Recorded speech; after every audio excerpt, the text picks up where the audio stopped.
नमस्कार। आज का हमारा टॉपिक है बीकॉम पार्ट थर्ड और पेपर का नाम है कॉरपोरेट अकाउंटिंग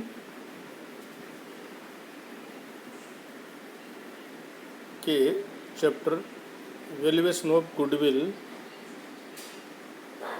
में कैपिटल एम्प्लॉयड की गणना हम किस प्रकार करेंगे, इसके बारे में आज हम जानकारी प्राप्त करेंगे कि कैपिटल एम्प्लॉयड ज्ञात करने की प्रोसेस क्या है। तो चलो स्टार्ट करते हैं। कैपिटल एम्प्लॉयड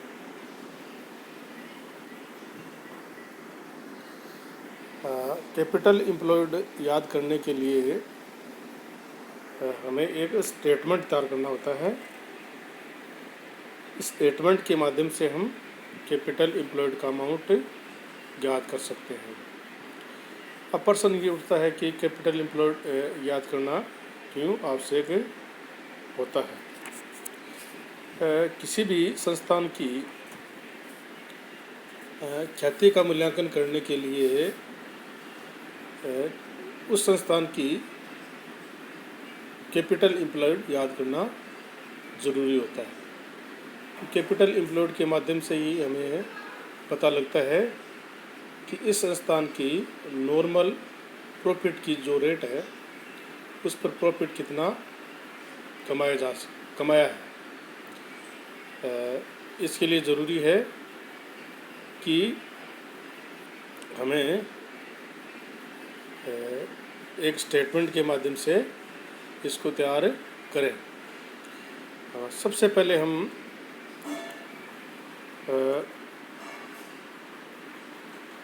आपकी जो बैलेंस शीट है तो उसके असेट साइड से हम इसको बनाना स्टार्ट करेंगे। सबसे पहले लेंगे सन्ड्री असेट्स। सन्ड्री असेट्स को बोलते हैं विविध संपत्तियाँ। विविध संपत्तियों में फिक्स असेट्स और करंट असेट्स दोनों को सम्मिलित करते हैं।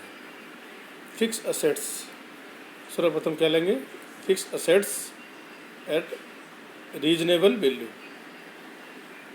मतलब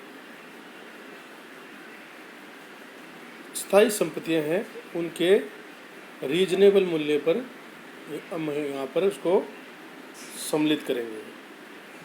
संपत्तियों का आज की डेट में बाज़ार में क्या मूल्य है उस रेट पर संपत्तियों को सम्मिलित किया जाएगा, स्थायी संपत्तियों को। अगर स्थायी संपत्तियों का बाज़ार मूल्य नहीं दिया गया है तो उसकी रिटर्न डाउन वैल्यू के आधार पर उसको सम्मिलित करेंगे। नेक्स्ट है करंट असेट्स आफ्टर प्रोविजंस। चालू संपत्तियां हैं उनको हम उन पर बनाए गए प्रोविजन की राशि को घटाने के बाद लिया जाएगा। अगर चालू संपत्तियों जैसे सन्ड्री डेटर्स है उसमें से bad debts and doubtful debts की कोई प्रोविजन हमने बनाया है तो उस अमाउंट को हम इसमें से लेस करेंगे। इसके बाद में थर्ड जो आता है वो आता है ट्रेड इन्वेस्टमेंट। ट्रेड इन्वेस्टमेंट का मतलब होता है व्यापारिक लाभ, व्यापारिक विनियोग। विनियोग की दशा में केवल व्यापारिक विनियोग होने पर ही विनियोजित पूंजी में लिया जाएगा, अन्यथा नहीं लिया जाएगा। मतलब अगर व्यापार से संबंधित विनियोग हमने किया है उस विनियोग को तो हम शामिल करेंगे, अन्यथा उसको शामिल विनियोजित पूंजी में नहीं करेंगे। और नेक्स्ट है patent and trademark eight reasonable value. Patent and trademark की राशि रीजनेबल अमाउंट हमें दिया गया है तो शामिल करेंगे, अन्यथा इसमें शामिल नहीं करेंगे। और नेक्स्ट है fixed assets shall be considered. अगर कृत्रिम संपत्तियां को हम इसमें शामिल नहीं करते हैं। अब कृत्रिम संपत्ति कौन सी होती है, जैसे अंशों के निर्गमन पर व्यय, हमने अंश का निर्माण किया है तो उस पर जो व्यय किया गया था उसको हम कृत्रिम संपत्ति बोलते हैं। अंशों के निर्गमन पर बट्टे, discount on issue of share और अंडरराइटिंग कमीशन आदि को हम फिक्टिशियस एसेट्स में सम्मिलित करते हैं, परंतु हम विनियोजित पूंजी ज्ञात करते समय इनको शामिल नहीं करते हैं। इन सब संपत्तियों के योग में से दायित्वों को घटाने के बाद, नेक्स्ट हमारा जो है वो है दायित्वों को घटाने के बाद capital employed at the end of the year हमें ज्ञात हो जाएगी। तो अब सेकंड जो पार्ट है उसमें क्या करेंगे, ऑल करंट लायबिलिटीज लेस क्या करेंगे, ऑल करंट लायबिलिटीज, चालू दायित्व है जैसे लेनदार, सैंड्री क्रेडिटर्स, बीपी है, outstanding expenses, bank overdraft, provision for income tax आदि को हम चालू संपत्तियों में सम्मिलित करते हैं, तो इसके अमाउंट को इसमें से लेस करेंगे। परंतु समता अंशों और अधिमान अंशों, इक्विटी शेयर कैपिटल और प्रेफरेंस शेयर कैपिटल पर propose dividend and tax on propose dividend को चालू दायित्वों में सम्मिलित नहीं किया जाएगा। इसके साथ ही कर के आयोजन को भी चालू दायित्वों में सम्मिलित नहीं करेंगे, क्योंकि ये आकस्मिक कंटीजेंट लायबिलिटीज माने जाते हैं। इसके बाद में नेक्स्ट है all long term liabilities. All long term liabilities का मतलब है सभी प्रकार के दीर्घकालीन दायित्व, जैसे बैंक से हमने कोई ऋण ले रखा है उसकी राशि, और कोई फाइनेंशियल इंस्टीट्यूट से हमने कोई ऋण ले रखा है तो उसकी राशि, और डिवेंचर के अमाउंट की राशि को यहाँ पर सम्मिलित करेंगे और उसको टोटल असेट्स के अमाउंट में से लेस किया जाएगा। और नेक्स्ट है हम देखते हैं provision for depreciation. Provision for depreciation if reasonable value of assets not given, अगर स्थायी संपत्तियों की रीजनेबल वैल्यू है वो नहीं दी गई है तो प्रोविजन जो हमने डेप्रिसिएशन के लिए किया है उसके अमाउंट को यहाँ से लेस करेंगे।